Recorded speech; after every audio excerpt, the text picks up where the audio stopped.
हापुड़ से एक मौलाना की हैरान कर देने वाली दरिंदगी की घटना सामने आई है। यहाँ पर मौलाना मदरसे में पढ़ने वाले अपने ही 13 साल के बच्चे को हवस का शिकार बना रहा था और उसके साथ कुकर्म की वारदात को अंजाम दे रहा था।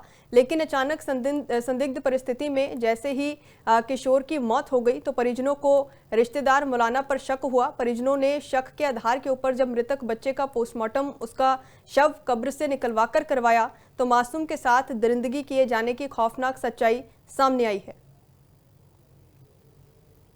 एक बार तो गांव में एक बच्चे की डेथ हुई थी 9 जुलाई। ये बच्चा अपने जीजा के यहाँ रहकर पढ़ता था। उसकी डेथ होने के बाद इसके परिजन, जो कि मूल रूप से डासना के रहने वाले हैं, ले जाकर उसका अंतिम संस्कार कर दिए थे।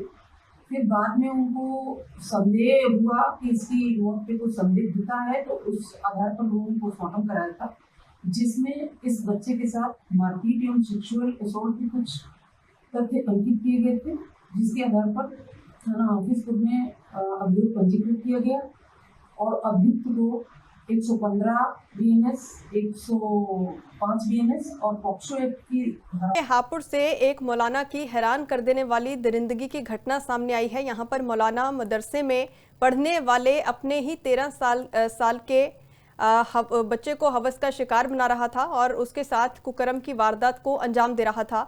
लेकिन अचानक संदिग्ध परिस्थिति में जैसे ही किशोर की मौत हो गई तो परिजनों को रिश्तेदार मौलाना पर शक हुआ। परिजनों ने शक के आधार के ऊपर जब मृतक बच्चे का पोस्टमार्टम उसका शव कब्र से निकलवा कर करवाया तो मासूम के साथ दरिंदगी किए जाने की खौफनाक सच्चाई सामने आई है।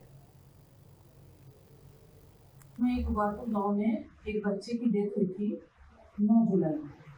ये बच्चा अपने जीजा के यहाँ रहकर पढ़ता था। उसकी डेथ होने के बाद इसके परिजन, जो कि मूल रूप से डासना के रहने वाले हैं, ले जाकर उसका अंतिम संस्कार कर दिए थे। फिर बाद में उनको संदेह हुआ कि इसकी मौत पे कुछ संदिग्धता है, तो उस आधार पर लोगों ने पोस्टमार्टम कराया था, जिसमें इस बच्चे के साथ मारपीट एवं सेक्सुअल असॉल्ट के कुछ तथ्य अंकित किए गए थे, जिसके आधार पर थाना ऑफिस में अभियोग पंजीकृत किया गया और अभियुक्त को 115 बीएनएस, 105 बीएनएस और पॉक्सो एक्ट की हापुड़ से एक मौलाना की हैरान कर देने वाली दरिंदगी की घटना सामने आई है। यहाँ पर मौलाना मदरसे में पढ़ने वाले अपने ही 13 साल के बच्चे को हवस का शिकार बना रहा था और उसके साथ कुकर्म की वारदात को अंजाम दे रहा था। लेकिन अचानक संदिग्ध परिस्थिति में जैसे ही किशोर की मौत हो गई तो परिजनों को रिश्तेदार मौलाना पर शक हुआ। परिजनों ने शक के आधार के ऊपर जब मृतक बच्चे का पोस्टमार्टम उसका शव कब्र से निकलवा कर करवाया तो मासूम के साथ दरिंदगी किए जाने की खौफनाक सच्चाई सामने आई है। एक बार तो गांव में एक बच्चे की डेथ हुई थी 9 जुलाई। ये बच्चा अपने जीजा के यहाँ रहकर पढ़ता था। उसकी डेथ होने के बाद इसके परिजन, जो कि मूल रूप से डासना के रहने वाले हैं, ले जाकर उसका अंतिम संस्कार कर दिए थे।